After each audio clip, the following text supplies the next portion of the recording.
The sky was bleeding a bruised, violent purple. Hundreds of feet below, the jagged, merciless rocks of the canyon waited like shattered teeth, completely hidden by the torrential rain.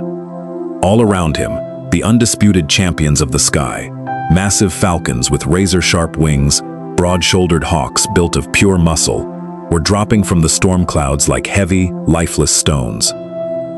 Their tremendous strength, the very thing they worshipped and relied on their entire lives, was suddenly useless against the wrath of the sky. But Elri, a tiny, broken-winged sparrow, was somehow still flying. How does the smallest, weakest creature survive a natural disaster that slaughters the strongest? Because, as it turns out, the rules of survival we have all been taught since birth are entirely wrong. We spend our entire lives trying to build impenetrable armor. We chase power, status, and unbreakable strength. We endure pain and exhaustion, believing that if we just become hard enough, tough enough, and relentless enough, nothing in this world can ever crush us. But life has a peculiar way of summoning storms that raw muscle and stubborn willpower simply cannot defeat. Today's story is about the fatal danger of fighting the wind. It's about a little bird who spent his entire life begging to be seen as strong, only to discover that the most powerful force in nature isn't rigid strength at all. It is adaptability. By the end of this journey, you might just find yourself rethinking every single battle you are currently fighting. High in the frozen, jagged peaks of Skyreach Valley, a bird's worth was measured by one metric, and one metric alone: absolute air superiority. It was a harsh, unforgiving society, obsessed with velocity and dominance. The broader your wingspan, the sharper your dive, the more violently you could cut through the updrafts, the higher your status in the flock.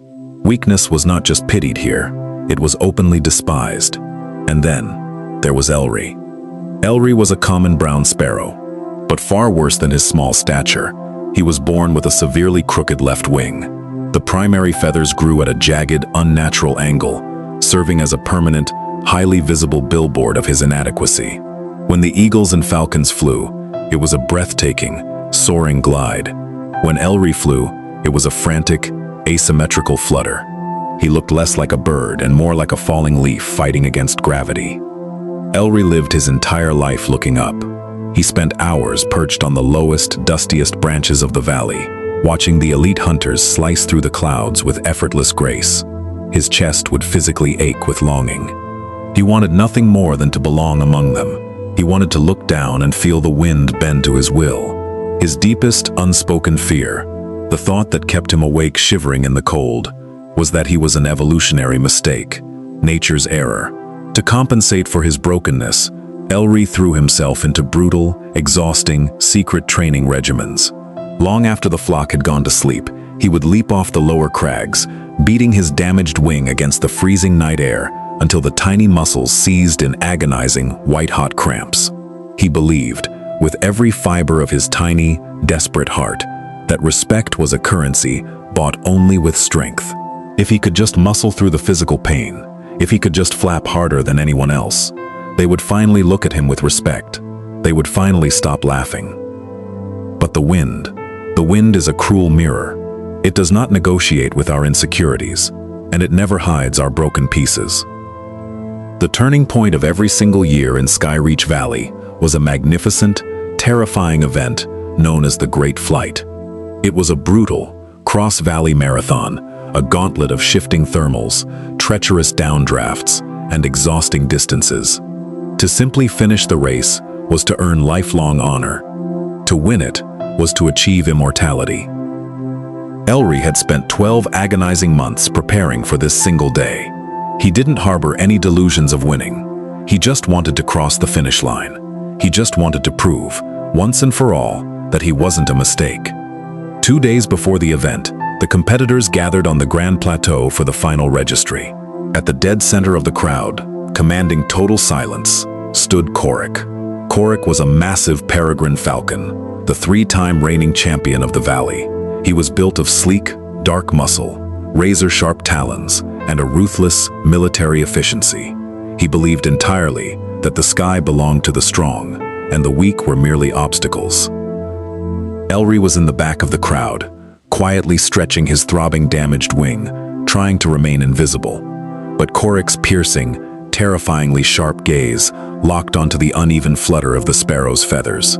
The massive falcon stepped forward, parting the crowd of hundreds of birds until he stood directly over the trembling little sparrow. "What exactly are you doing here, little dust kicker?" Korrik's voice boomed, echoing off the canyon walls. The entire flock fell dead silent. Elri swallowed hard, his heart hammered furiously against his ribs. I'm flying in the race, Korrik. I've been training." Korrik stared at him for a long, suffocating moment. Then he let out a sharp, clicking laugh. It was the spark that ignited the crowd. Instantly, a wave of cruel, mocking laughter erupted from the hundreds of birds surrounding them. "The great flight is not a charity event for the defective," Korrik sneered, his voice slicing through the laughter. "It is a test of absolute dominance. Nature has already spoken on your worth, sparrow. Look at your wing. You are broken.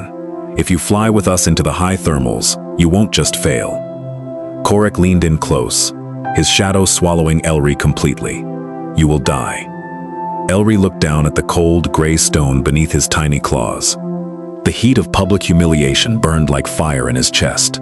His left wing throbbed with a dull, rhythmic ache, loudly reminding him of his inescapable reality. He didn't say another word. He just tucked his head down and hopped away, disappearing into the shadows of the rocks while the laughter echoed behind him. He was entirely, fundamentally shattered. That evening, unable to sleep, unable to escape the echo of Korrik's laughter, Elri did something incredibly desperate. He abandoned the safety of the lower trees and began to hop and claw his way up the freezing, jagged rocks to the highest, most isolated, and most dangerous point in the valley, Storm Peak. This desolate summit was the domain of Vaelor. Vaelor was an ancient, massive snow owl. He was a living legend, scarred by decades of surviving brutal, merciless winters that had frozen entire generations of arrogant falcons to death. When Elri finally reached the peak, shivering and exhausted, he found Vaelor sitting perfectly still on a pillar of ice, letting the freezing updraft violently ruffle his thick, white plumage without so much as flinching. Elri collapsed in the snow near the giant owl's massive talons. "They're right," Elri whispered, his tiny body shaking. "I am weak. I try so hard, Vaelor. I push through the pain. I train while they sleep, but I just can't overpower the wind. My wing won't let me." Vaelor slowly opened one massive, glowing golden eye. When he finally spoke, his voice sounded like ancient, grinding stones. "You are exhausted, little one, because you are trying to break the sky," Vaelor rumbled, the sound vibrating through the ice. "But the sky cannot be broken." "What else am I supposed to do?" Elri cried out, tears of frustration freezing on his beak. Korrik forces the wind to obey him. He conquers the air with his strength. Vaelor turned his massive head, looking out over the dark, sleeping valley. "Korrik has never met a true storm," the old owl murmured. "He thinks he is a master of the air, simply because the air has been polite to him. But remember this, sparrow, storms do not care who is strongest. When the air turns to absolute violence, the mighty oak tree breaks, because it arrogantly refuses to yield. The fragile reed survives, because it bows." Elri frowned in the freezing dark. He hated riddles. He had climbed all this way looking for a technique, a secret aerodynamic posture, a way to fly faster and hit harder. Yielding sounded exactly like giving up, and Elri had sworn to himself he would never give up. He left the peak that night, feeling more lost than ever. The morning of the great flight arrived with an ominous, unsettling energy. The air was unnaturally heavy, pressing down on the valley floor, and the sky had turned an eerie, sickly shade of pale yellow. At the starting line, perched atop the canyon ridge, Korrik and his elite guard of falcons took the absolute front, their chests puffed out in arrogant pride. Elri, ignoring the sneers and whispers, positioned himself dead last, trembling but resolute. The horn sounded. Hundreds of birds exploded into the sky like a cloud of arrows. Instantly, Elri was in massive trouble. The sheer aerodynamic backwash from the hundreds of massive wings ahead of him created chaotic, violently turbulent air. His crooked wing caught the rough wind and immediately seized with sharp, stabbing pain. He fell 50 feet in the first 10 seconds, scrambling just to stay airborne. Ahead of him, the elite flyers were putting on a breathtaking clinic of raw, undeniable power. Korrik was a dark missile, tearing through the thermals, dominating the airspace. Elri gritted his beak in the rear, pumping his wings furiously, burning massive amounts of precious energy just to maintain his altitude. Every single flap was an agonizing battle. It was exactly as Korrik had predicted. He was failing. He was too weak.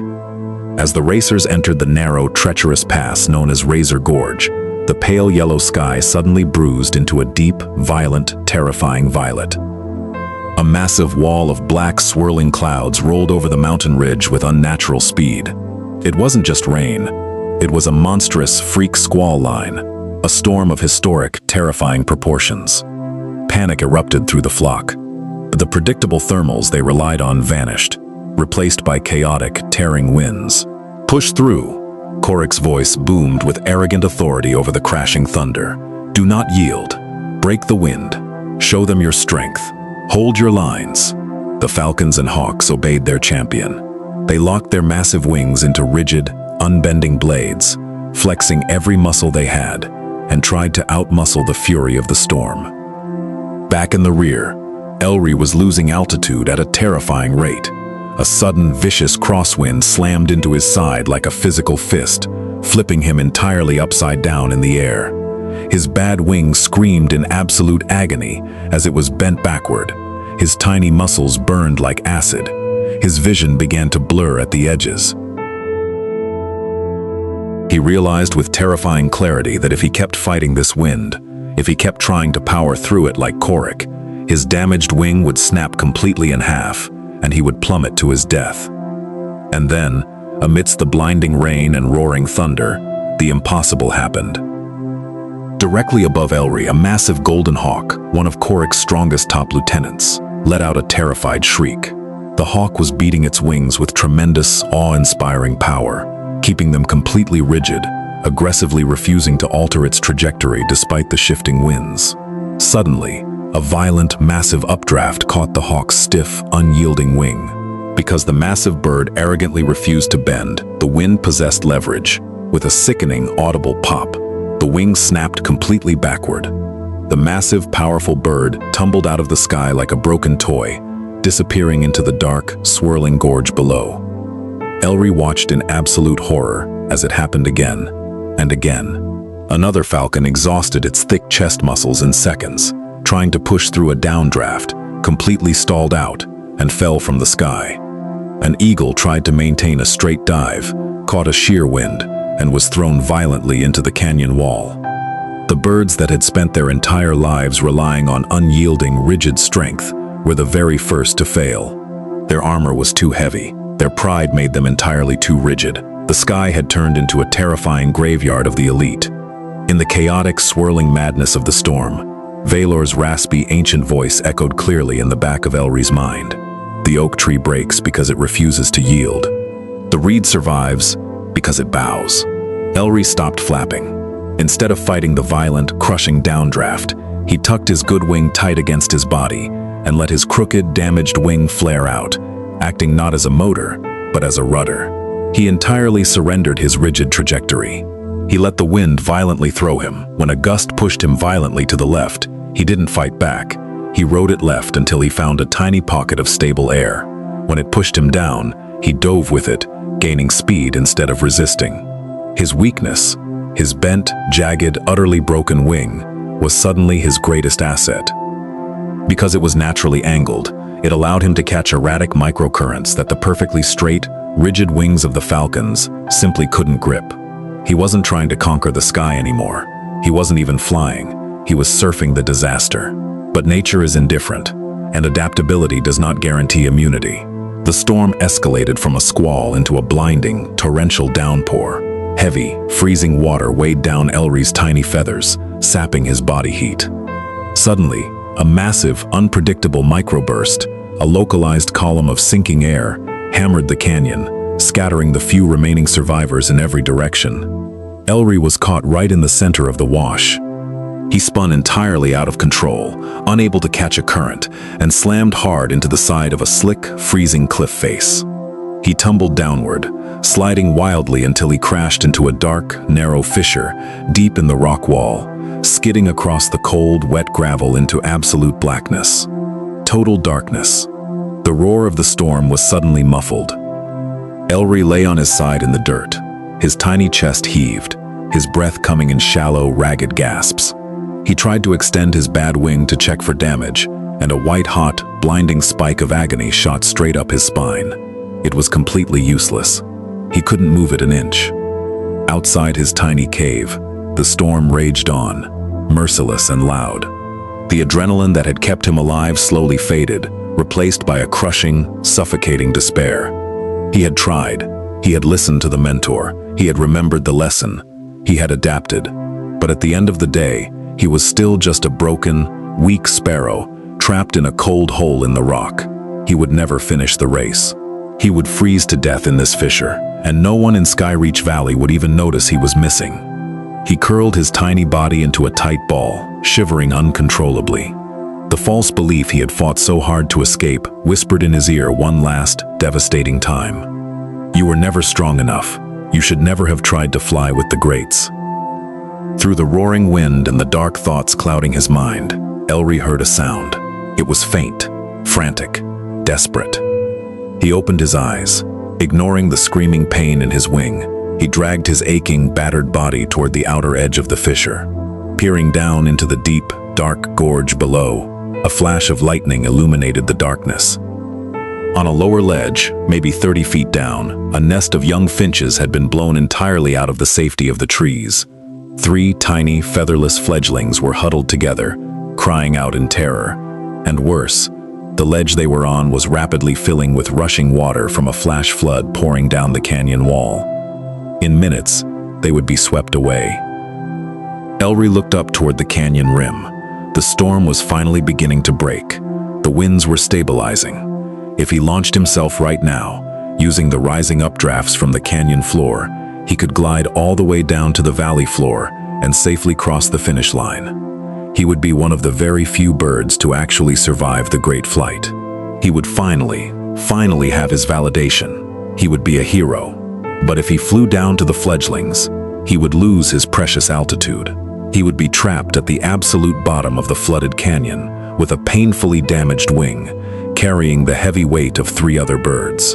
It was a mathematical death sentence. This was the ultimate, inescapable test. The old Elri, the bird obsessed with proving his worth, the bird desperate to show Korrik he was strong, would have chosen the glory. He would have rationalized that the strong survive and the weak perish. But as Elri looked at the terrified babies, he realized the ultimate truth. True strength wasn't about dominating the sky, and it certainly wasn't about winning the applause of those who hated you. True strength was about what you chose to do when the sky broke you. Elri firmly folded his wings tight against his body, stepped off the safety of the ledge, and dove straight down into the violent, rising floodwaters. Hours later, the storm had finally passed. The late afternoon sun broke through the retreating clouds, casting a warm, golden light over the muddy floor of Skyreach Valley. At the official finish line, a battered, exhausted, and remarkably small handful of birds had gathered. Among them was Korrik. The great champion was missing several flight feathers, covered in mud, and looking utterly, completely humbled. More than half the competitors hadn't made it back.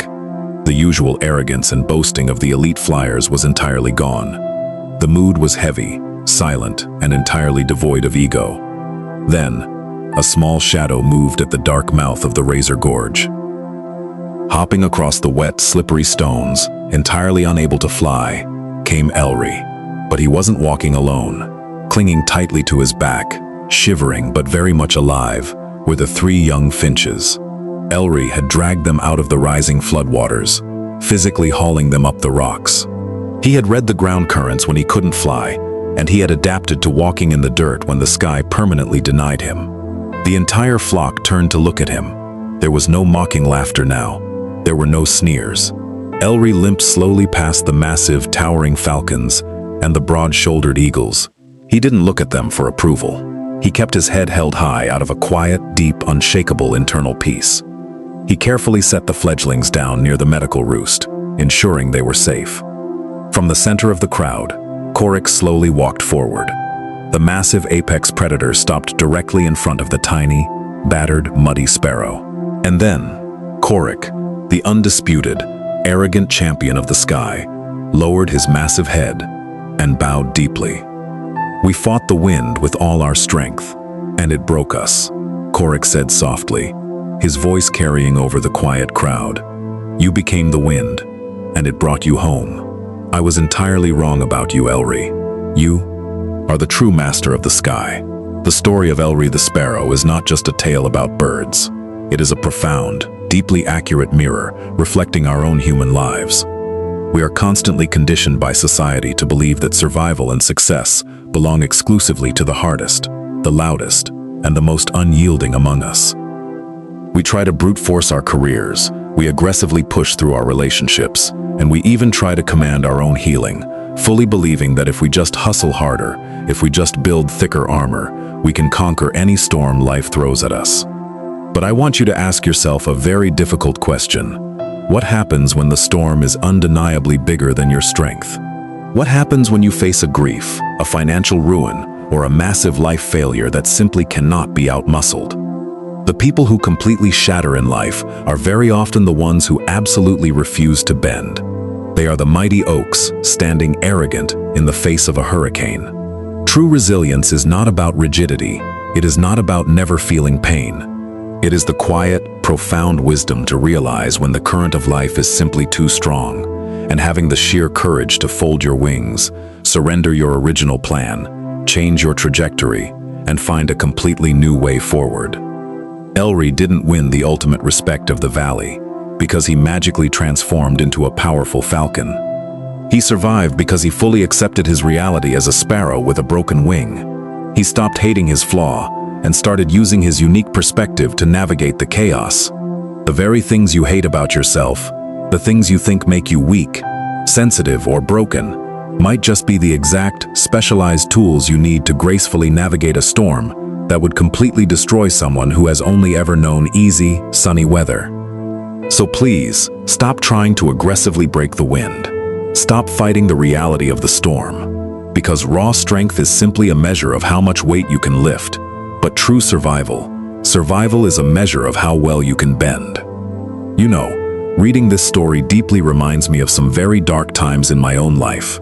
Times where I hit a massive wall and just kept aggressively banging my head against it, fully convinced that my sheer willpower would eventually magically create a door. I know exactly what it feels like to desperately force your way through life, feeling completely inadequate because the strong people around you seem to have it so incredibly easy. But over the years, I've learned a very hard lesson. The most beautiful, liberating moments of peace in my life only came when I finally stopped fighting the reality of my situation and started working with it. If you're sitting there exhausted right now, completely burned out from trying to be unbreakable, maybe it's time to stop fighting the wind. Give yourself permission to adapt. Bending is not breaking. You aren't giving up. You're just finally finding a much smarter way home. If this story brought you some peace today, or if it resonated with a battle you are currently fighting, please consider subscribing to Zavian Tales. We tell stories exactly like this one every week to help you navigate the unpredictable storms of everyday life. And if you ever feel like you're carrying a massive burden that absolutely no one else understands, click on the video appearing on your screen right now. It's a beautiful and powerful story. Until next time, my friends, stay adaptable, be kind to yourselves, and stay safe.